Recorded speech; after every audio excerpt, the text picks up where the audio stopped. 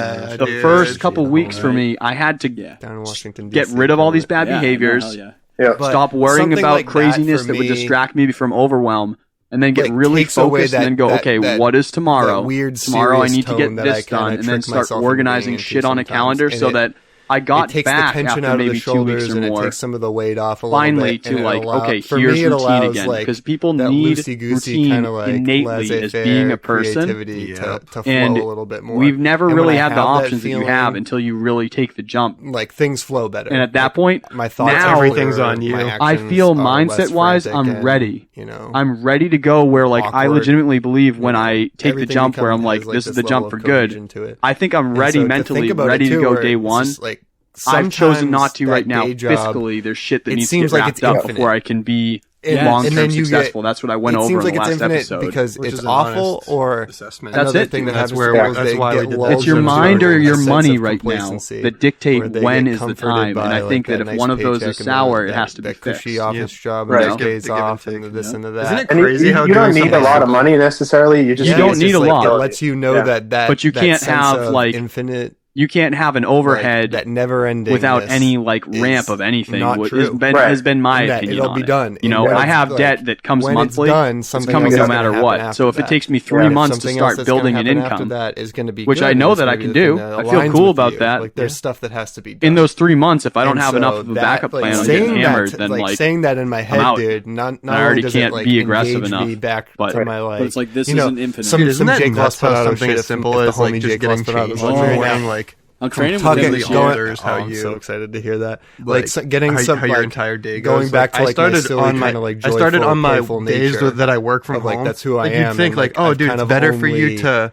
It's better for you to like work in your shorts. I've had to be as comfortable as possible in societal norms. I started like stuff. Which I work from home on Mondays and Tuesdays. I started working for yourself is so my office like on Sundays, enticing, like making it immaculate because you have that and like really cleaning it up. Everything's disinfected. The keyboard's blown out. Everything's where it's supposed to go. Vacuum's clean. It's a conducive environment. You don't have to. I wake up in the morning, whatever bubble you shower first thing every single morning. Anybody else's whole morning routine is taken care of the second that I wake up. It's always the same. With that, and like you get into this talking about and you get into this mode where you're like, oh, the way that I've been, I got up and I counteracting prepared that kind of like egoic something today. Like you're not doing enough, and just like how much just like being like, oh, I'm ready for just doing the day. It's like setting the tone of the day, dude. Like underscore something fucking 100 times something. Like if you act every day that your has to do with casual. voice. And dude, it doesn't have to be stuff that you get done that day. It doesn't have to be 4 hours of work every day.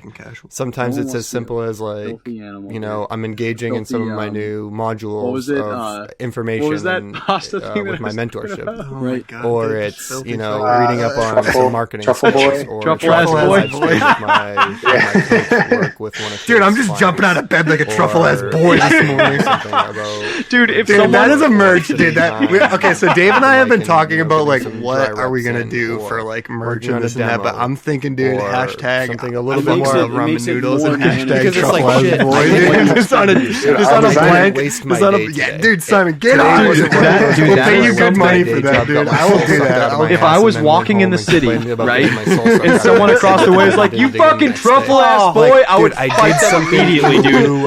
If they had a knife or anything, I'd be like, I'm gonna get stabbed, and I cannot allow this. You cannot just be calling me a truffle-ass boy. Or, dude, do you want somebody calling you a truffle-ass boy? No, dude, no. Dude, truffles are delicious. That means you're like a pansy, dude. You're like a bougie boy. But like, dude, I love everybody. You do not. It really is. A lot of people like truffles. It really is. It's like I'm in the morning. I'm not gonna say that's inaccurate. I'm going to work. What if we come out with our own truffle ramen? I'm not supporting that. That can be a solo endeavor. One person in the world will eat it. I would totally eat that, man. Would you? I'm a truffle ass boy.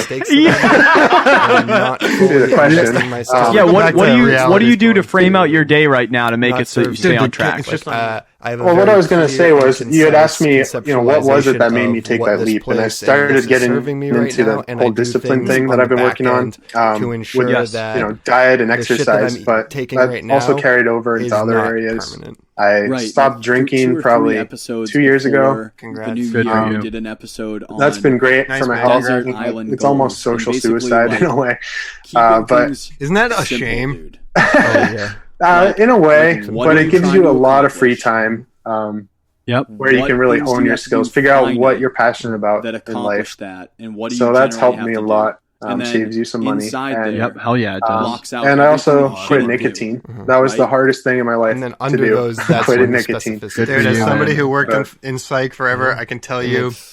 So like my day job, dude, like I was saying earlier, the most addictive substance that exists. I have a certain amount. And now that they have the Juul vapes, like that's what I was doing for a while. Those are near impossible to quit. I was gonna say, man, like how bad was it coming up? Was it harder coming off of those or actual? What I need to get done with those. Oh, definitely those. Yeah, like is it convenience? Because and that's what I hear. So much more nicotine in it that they get you hooked, man. You have like physical withdrawal symptoms when you try to quit those. Best person that I can when I'm there. So like, obviously I have it's times like that crazy, where like I'm just like dying. What that's taught me, for the most part, I'm there. Just like all those other examples of discipline I talked about, and even starting my business was the only way to get something done is to just repeat the mantra in your head: no excuses, no matter what, no excuses. So everybody at the beginning of every year, they're like, all right, I'm going to exercise more. I'm going to have a better diet. I'm going to quit cigarettes. Are you doing that, and what's that? None of that's going to happen unless you have no excuses.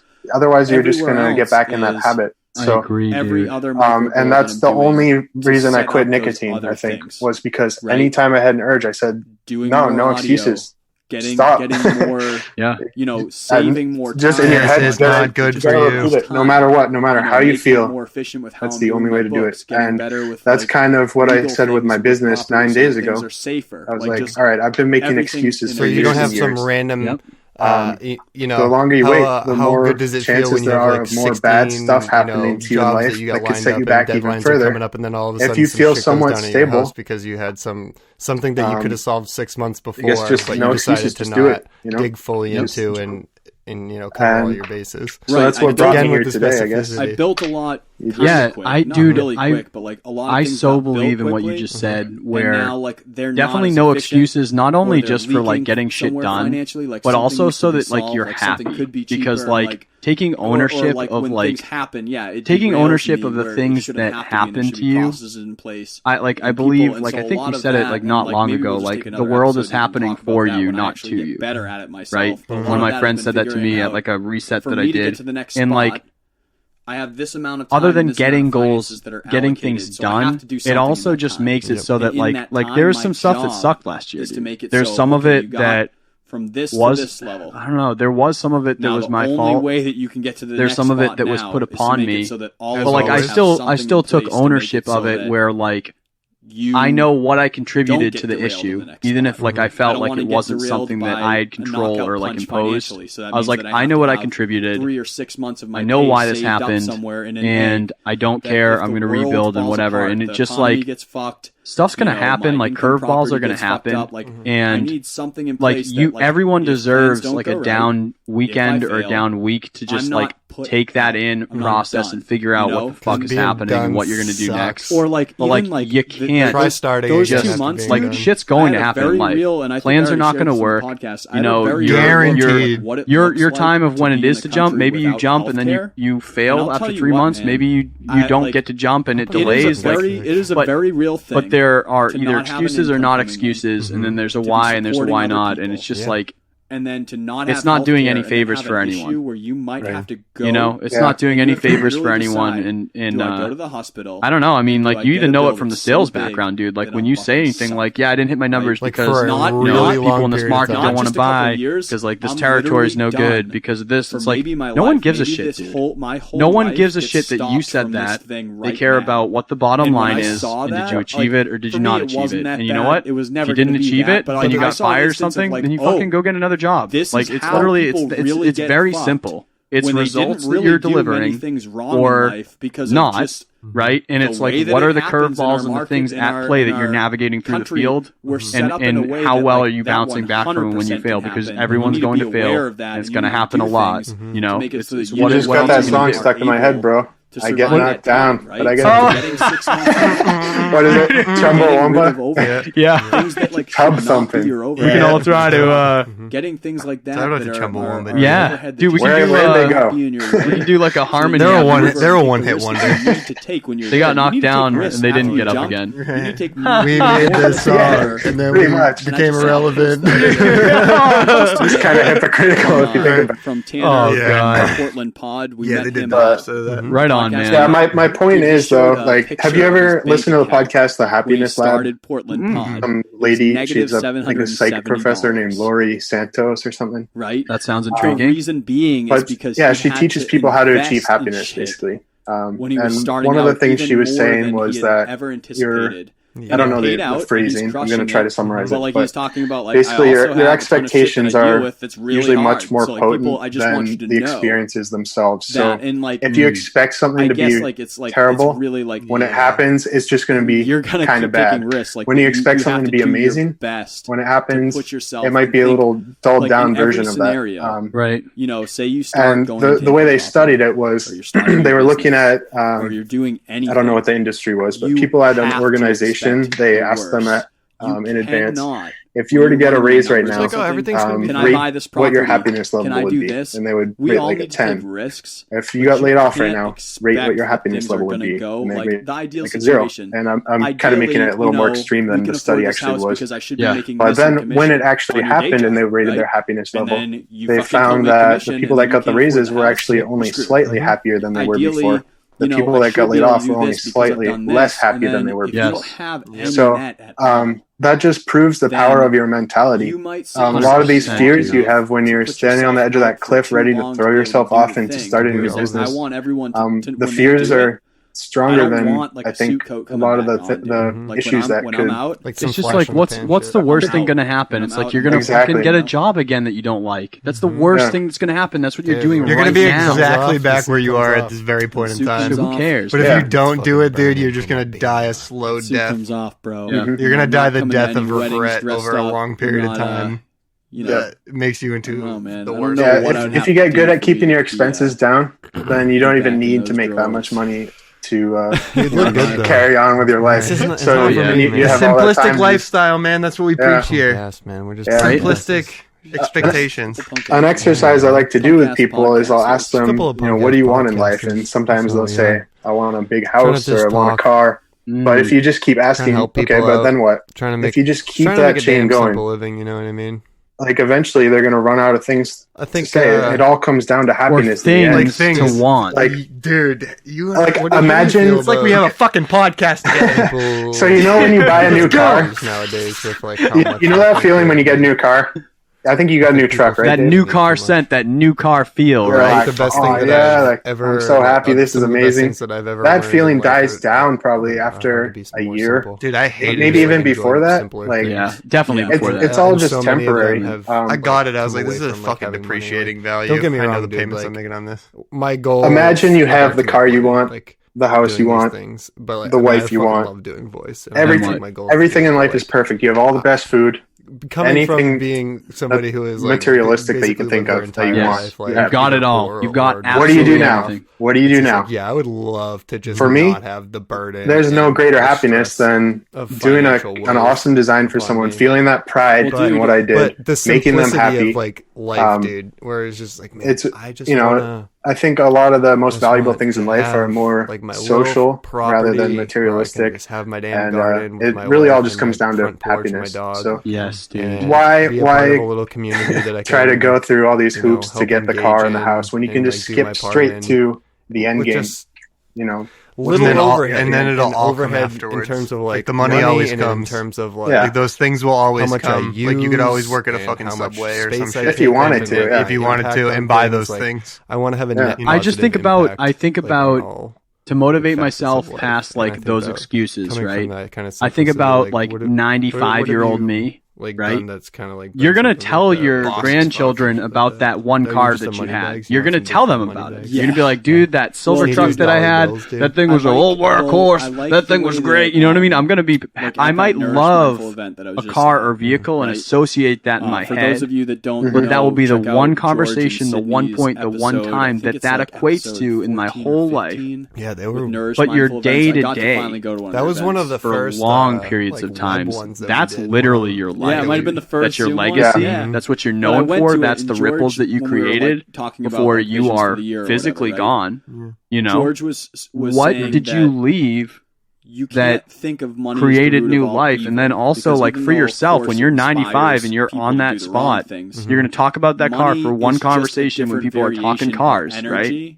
And the way that what the fuck else are you talking about, dude? Yeah, I don't know, man, but if that car is worth more, good or bad, you know what I mean? What if that car is something? That's true. Yeah, it could be something. You know what I mean? Like tool. Then buy cars. I think that medium. Well, here's whatever the thing: you want to I think that sometimes something that takes one state. Sometimes stuff like that is tangible, but it doesn't end like a the intrinsic. I don't think that you can what is it like? You weren't just like, oh, hey, remember that truck that I had was worth $11,000? You're just like, dude, you remember those times that even if like say you remember the times in the old beat up Corolla that I was slogging from the Keanu Reeves when the podcast was those are the good old days. Sure, yeah, dude. You know what I mean? It's like I would love to do that. It elevates itself to this like new level. It wasn't just like $11,000. It was like, dude, do you remember that car? At the same time, right? Remember the? I think respect it. I think respect it like that. But the intrinsic things. You know what I mean? It's like that. Like that's the story that you tell to your grandchild about. Like, hey, I remember when I respected the shit out of my piece of shit, like beat up Toyota Corolla that I like accomplished my dreams in that I set myself up for. Where it's like all of a sudden something like that, no doubt, right? Something that is tangible transcends into what we wanted to buy. We could buy. Like the intrinsic into something higher value than just like the monetary worth that it was. Right. And so I do think that things can happen like that. But going back to what Simon was saying, it's just like that's bigger and more intrinsic. Like that value and that worth was nothing was something way higher to you than just anything, right? Oh yeah, that was my car. My thing is like, oh, what did I leave behind? Like, oh, I had those great memories of like kind of in between something that was worth it to me. It was going through a process. It was getting to somewhere. It was meeting up with somebody that eventually like led to me fully being connected to the things that I'm doing. And I would even argue, and then that's what I'm leaving behind. And I would even say that like that Corolla story has more value to you because you realize how much of a piece of shit it was at that time, and how much you transcended to something else, being able to get a different thing. And even like money, even the money, it's just like, dude, it's like indifference. It's like the $5,000 that I spent on that car was more than paid back. Negative for me in what I did with it.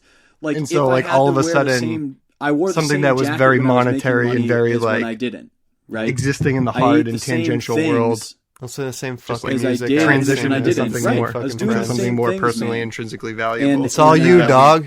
We play that game on so many different levels, and it's about the and like the more we're not trying to chop it up. Like it's about that intrinsic.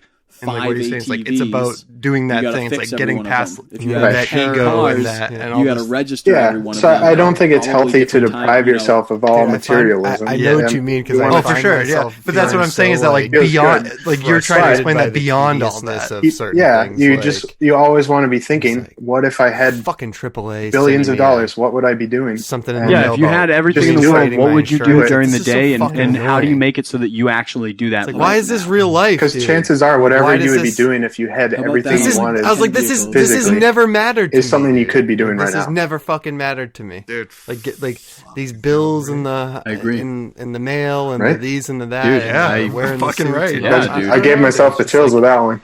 Right back. I'm getting the chills right now. I hope all fucking you guys are getting the chills, like because these are the kind of conversations that it feels nice to finally be putting yourself. Like, dude, I don't know. Like, I remember sitting down with myself inside of my own head and having these conversations. But dude, these are the conversations. I'm choosing. These are the conversations that like are necessary though.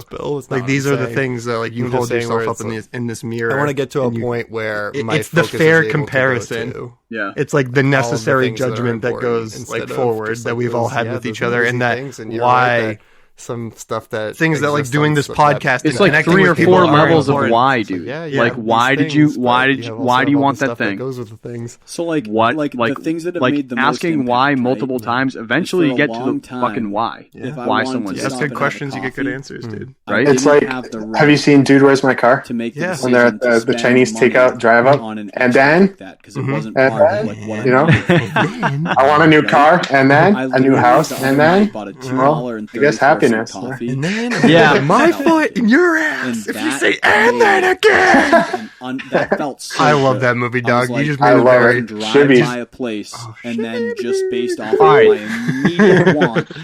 Are we gonna cap it out, dude? Ready to Are we gonna cap it off or cap it out? They call me capping out. They cap and crunch. The Captain Cappin'. They say, "What's happening, dude?" You know? Do they? I'm gonna start saying that, dude. What's happening, Truffle Boy? What's happening tonight? It feels good. Is that how you want me to do the new intro? Yeah. Hey. No, actually, no. That tone. No, I don't like that. Yeah. There's no doubt. I don't know. That would be like Babe Ruth is coming up to the plate. You did good in the beginning. All right. But it doesn't. All right. So I always ask 5 questions at the end that we still haven't named, like fire round or like lightning questions or like truffle boys. You know. Hashtag truffle. Really all right. 5 truffle butters. Okay. Truffle butters. We're trying it on for sure. I'm so sorry. That's the feeling that I love. Just answer what's off the top of your head, like just the whatever you think at the moment. Don't take too much time on it. Yeah, you know what I mean. On a this one we level, usually get from going through the podcast, but like if you were to bring it down to like a quick question on this, what made you pursue these things, these 2 businesses that you're doing? What made it so that like these are the things that you have to do versus any other thing that you could be doing with your time? Don't quit your day job unless it's the right decision. That's a pretty easy question. Basically, I chose the 2 things that I find the greatest happiness in. So if you think about your goals, everything you do in life, what brings you the most joy? For me, you know, when I do a design that really impresses someone, and we just have that when we're looking at each other, we have that smile, like it's like a shared connection. Like, hell yeah, look what we just did. Right? Mind, so activity, and it really doesn't get much better than that. Do something. And same with painting. Part of it is down as many things as you can, making the customer happy. Or when you have but another part is it. For me, it's also kind of a form of meditation. That's awesome, where I can get in a good headspace. I just listen to podcasts all day long, crank out some walls, and you know.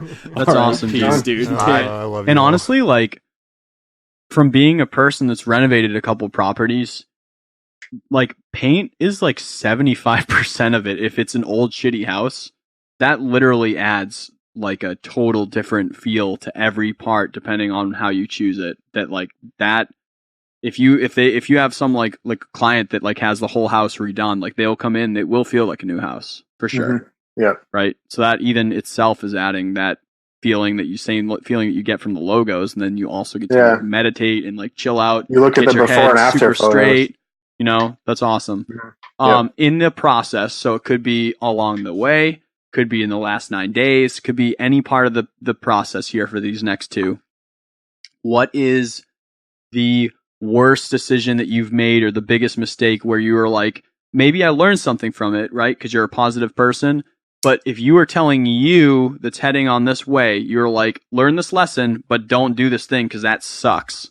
What is it? Right. What's the biggest mistake? Yeah, as you know, I'm new to this, but I guess if I had to go back, the one thing I would say is that I would have made this leap much sooner. God damn it! It's the same fucking answer every time. I feel like we're gonna like when shit starts popping off for me, dude, when I stop being like a big pussy about everything, dude, I'm just gonna be like, yeah, I wish that I did this like a year ago, and I'm gonna eat my fucking words, bro. I know I am. Exactly. Oh, dude, everybody says true, this, dude. Episode 41, like I don't think I've heard one person not say that. Dude, I remember when Corey said it when we had Corey. We're on episode 41 right now. It's just like, it was like literally episode 3. It's just like, yeah, I was kicking myself for being like, why did I ever trick myself into thinking that I couldn't have did it? It's like I want to take the question out so we have other things to give people, but I also want to do a track record of doing like 200 episodes and every time hearing it. I know. It's important for people to understand that you're never going to be prepared to make that leap. You can do it now. You don't feel prepared now. You're not going to feel prepared when you actually take the leap either. It's just like I said, no excuses. You just do it. I love it, dude. I fucking love this. Flip side to it. All right. So best thing that you've ever done, you're like 100%, you know, as a heads up to me 5 years ago or 2 years ago or 2 weeks ago, whatever, definitely do this. This helps so much.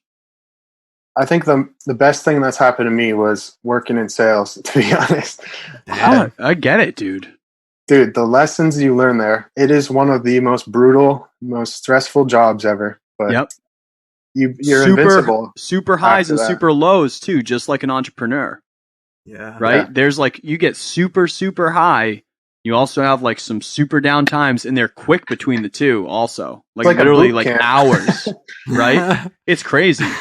So I think I just went and took a piss and I feel bad. Oh, dude. You know? Like, now I feel worse.